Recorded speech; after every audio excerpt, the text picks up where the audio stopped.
네, 이제 민법 입문 마지막 강의로 채무불이행과 손해배상, 그리고 채권자 대입권과 채권자 취소권에 대해서 간략한 설명을 하겠습니다. 제 97페이지입니다. 갑은 을에게 주택 신축 공사를 도급 주었습니다. 을은 다시 병에게 공사의 일부를 하도급 주었습니다. 하도급 받은 하수급인의 병의 부실공사로 하자가 발생했습니다. 갑은 을을 상대로 하자 손해배상 및 위자료 배상 청구 소송을 제기했습니다. 주택공사에 하자가 발생하면은 그 건축주는 굉장히 많은 고통을 겪게 되죠. 판결에 따라 을은 하자 보수 손해와 그 지연 손해금, 위자료 손해 및 소송 비용 등을 배상했습니다. 을은 그래서 병에게 손해배상금, 지연 손해금, 소송 비용 등을 구상금으로 청구했습니다. 병은 을에게 이 모든 돈을 다 배상해야 되는지 문제입니다. 건축공사의 경우에는 건축주가 공사업자에게 건축공사 도급을 주는 거죠. 그리고 공사업자가 다시 부분 공사에 관해서 다른 공사업자에게 하도급을 줍니다.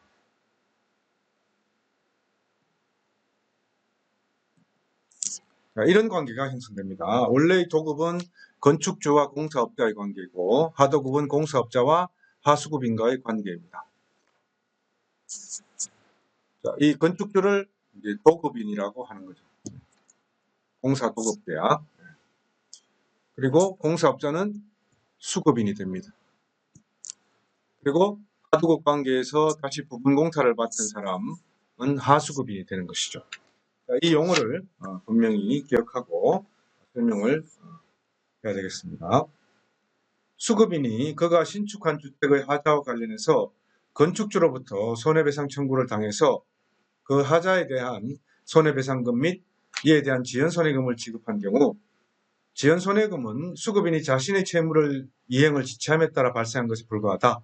그래서 하수급인의 하도급 계약상의 채무불이행과 상당 인과관계에 있는 손해라고 볼 수 없다. 이러한 경우 수급인으로서는 건축주의 손해배상 청구와 상관없이 하수급인을 상대로 하자에 대한 손해배상금 원금의 지급을 청구할 수 있을 뿐이다. 그리고 원금 지급을 청구했는데 하수급인이 그것을 지체하면은 그 지체에 따른 지연손해금 청구만 있을 뿐이라는 겁니다. 이렇게 하자 손해배상금 지급, 그리고 다시 이렇게 손해배상금 구상하는 거죠. 공사업자가 건축주에 대해서 원래 물어줄 손해배상금에 대한 지체를 해서 지연이자가 발생했죠. 이 지연이자를 지연배상금이라고 합니다. 지연손해금. 이 지연손해금은 하수급인한테 넘길 수가 없고 공사업자가 하수급인으로부터 받을 이 손해배상금, 구상금의 원금, 여기에 대한 지연이자만 청구할 수 있을 뿐이라는 거죠. 일반적으로 건물 신축 도급 계약에서 수급인이 신축한 건물에 하자가 있는 경우 이로 인해서 도급인, 건축주죠. 도급인이 받은 정신적 고통은 하자가 보수되거나 하자 보수에 가름한 손해배상이 이루어짐으로써 회복된다고 본다.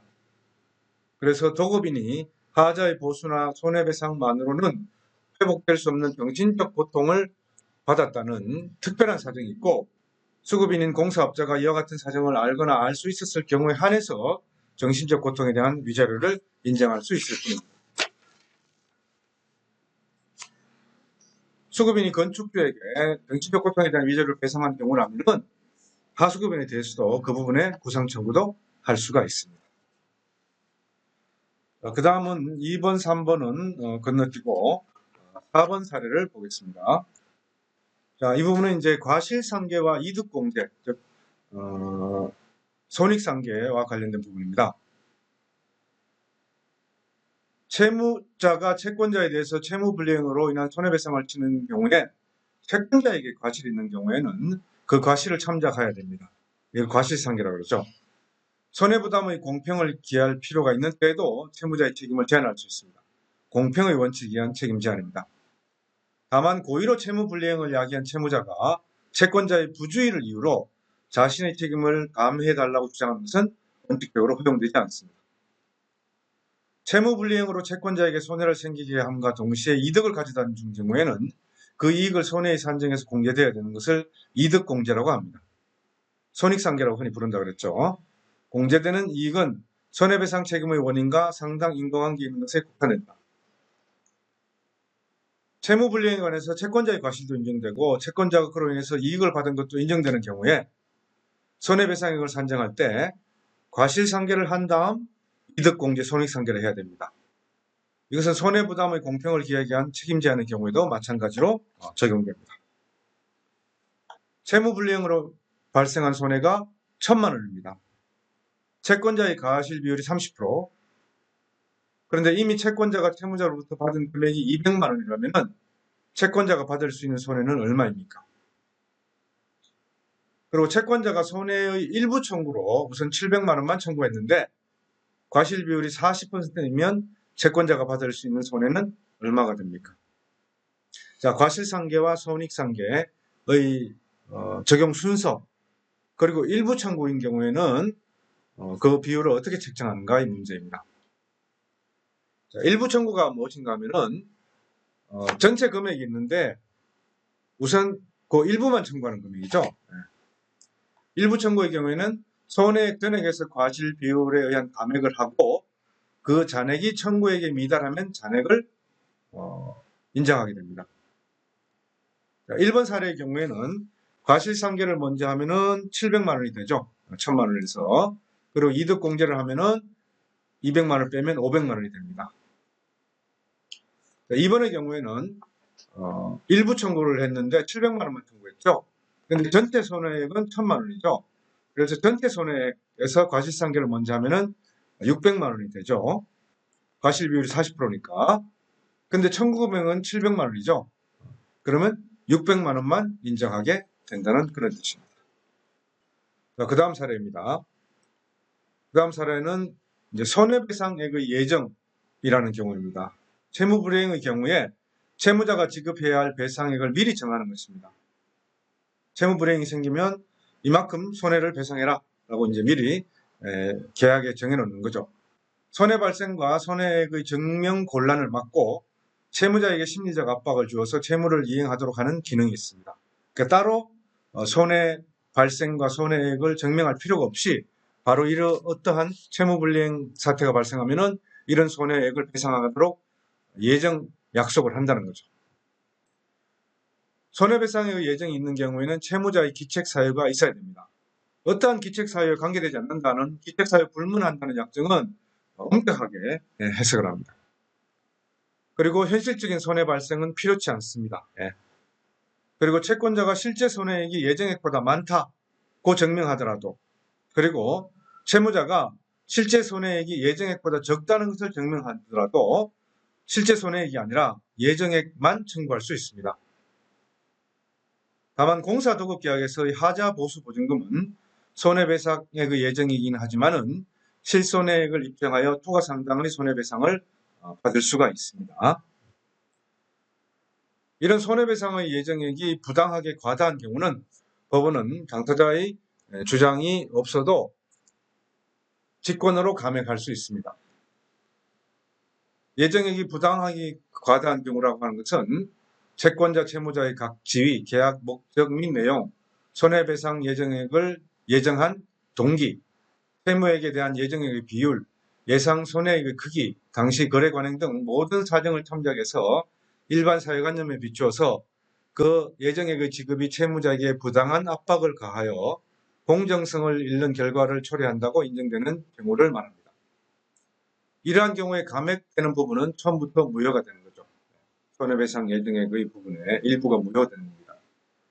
공사수급인의 지체상금 지급 의무는 손해배상액의 예정으로서 수급인의 연대보증인이 부담해야 되는 경우는 과다 여부의 판단 기준은 공사 수급인을 기준으로 합니다. 한편 채무불이행이 있으면 채무자가 채권자에게 지급할 것을 약속하는 금전을 위약금이라고 합니다. 위약금은 손해배상액의 예정으로 추정합니다. 그래서 계약금 계약이 있는 경우에 매수인이 위약 시 계약금 포기하고 매도인의 위약 시 계약금 배액을 상환한다는 약정이 있으면 위약금 성질을 가지는 것으로 봅니다. 계약금 계약이 있다고 해서 막바로 위약금으로 해석되지는 않는다는 것이죠. 자, 사례를 볼게요. 갑은 을로부터 토지를 3억 원에 매수했습니다. 계약금 3천만 원은 당일 지급하고 중도금 5천만 원은 한 달 후에, 잔금 2억 2천만 원은 또 한 달 후에 지급하기로 약정했습니다. 갑은 중도금 지급기일까지 중도금을 지급했지만 잔금을 지급하지 못했습니다. 그래서 을이, 매도인이 다시 2달을 더 연장해주면서 매매대금 전액을 지급하지 못하면 매매계약이 해지된 것으로 간주하고 갑은 계약금과 중도금의 반환 청구를 포기한다 라는 내용의 각서를 받았습니다. 그런데 그 2달이 지나도록 갑이 잔금을 지급하지 못했습니다. 자, 이 경우에 갑은 계약금 3천만 원, 중도금 5천만 원을 손해배상액의 예정으로 보고서 전부를 지급해야 되는가 하는 문제입니다. 자, 이것은 앞서 설명한 실권조항과도 관련이 되어 있죠. 그죠? 실권조항. 실권조항의 경우에 잔금의 이행 지체 시에 실권조항이 바로 적용되는 것은 안 되고 자신의 반대 의무 이행 제공이 있어야 된다 그랬죠. 그렇지만 잔금의 이행 지급을 몇 차례 연기해주고 난 다음에 실권조항을 적용하는 것은 문제없다, 유효하다라고 하고 있습니다. 자기의 반대 채무 이행 제공을 하지 않더라도. 자, 이 경우는 이제 손해배상액의 예정액이 적절하냐 아니냐의 문제입니다. 자, 이 각서의 취지는 갑이 연장받은 잔금 지급기일까지 을에게 잔금을 지급하지 못하면 매매계약을 철회한 것으로 간주하고 기지급한 계약금과 중도금의 반환을 포기하기로 한 손해배상 예정으로 보는 것이죠. 갑이 연장받은 잔금 지급기일까지 나머지 잔금을 지급하지 않아서 매매계약은 갑에 의해서 일방적으로 철회되었고 해제된 것입니다. 갑이 을에게 기지급한 돈 중 계약금과 중도금 합계 8천만 원은 각서에 기해서 손해배상액으로 충당되었습니다. 이러한 손해배상액의 예정이 있는 경우에 갑이 일방적으로 매매계약을 철회한 사실만을 을이 증명하면 나아가 손해의 발생 및 그 액을 증명하지 아니하고 예정배상액을 청구할 수 있습니다. 그러나 3억 원의 매매대금 계약에서 8천만 원을 손해배상액의 예정으로 보는 것은 일반적인 거래 관행이나 을에게 실제로 생겼을 손해의 규모 등에 비추어서 부당하게 과다하기 때문에 감액되어야 된다라고 판례는 설치하고 있습니다. 그리고 또 계약 위반과 관련해서 이제 위약벌이라는 것도 있습니다. 계약 위반에 대한 사적 제재죠. 이것도 계약 내용 속에 들어갑니다. 위약벌은 원칙적으로 감액되지 않습니다. 다만 과도하게 무거운 경우 공소양수 위반으로 일부 또는 전부가 무효가 될 수 있습니다. 그리고 위약금이라고 표현되어 있다 하더라도 계약의 채무불이행으로 인한 손해배상 예정에 관한 조항이 따로 있거나 실손해의 배상을 전제로 하는 조항이 있고 또 별도로 위약금 조항을 두고 있는 경우에는 그것은 또 위약벌로 볼 수 있다는 겁니다. 왜냐하면 위약금 조항을 손해배상액의 예정으로 해석하게 되면 이중배상이 이루어지는 등의 사정이 생길 수 있기 때문입니다. 별도의 가산금 조항은 위약벌 조항으로 볼 수 있다는 겁니다. 자, 그래서 이제 채무불이행 사태가 발생하는 경우에 미리 손해배상액을 정하는 경우를 이제 채무자에게 압박을 가하는 경우를 이제 손해배상액의 예정, 또 위약금, 위약벌 이런 것들이 있습니다. 손해배상의 예정을 정한 경우는 실제 손해액이 많더라도 혹은 실제 손해액이 적더라도 예정된 금액은 만 청구가 가능합니다. 다만 부당이 과다한 경우에는 감액이 가능합니다. 위약금은 손해배상액의 예정으로 추정합니다. 위약벌은 손해배상과의 별도의 사적 제재금액입니다. 이것은 감액이 안 됩니다. 다만 이제 극히 예외적으로 과도하게 무거운 경우는 공서양수 기반으로 일부 무효가 될 수가 있다는 겁니다. 그리고 별도의 가성금 조항이 있는 경우에는 위약불로서 해석된다.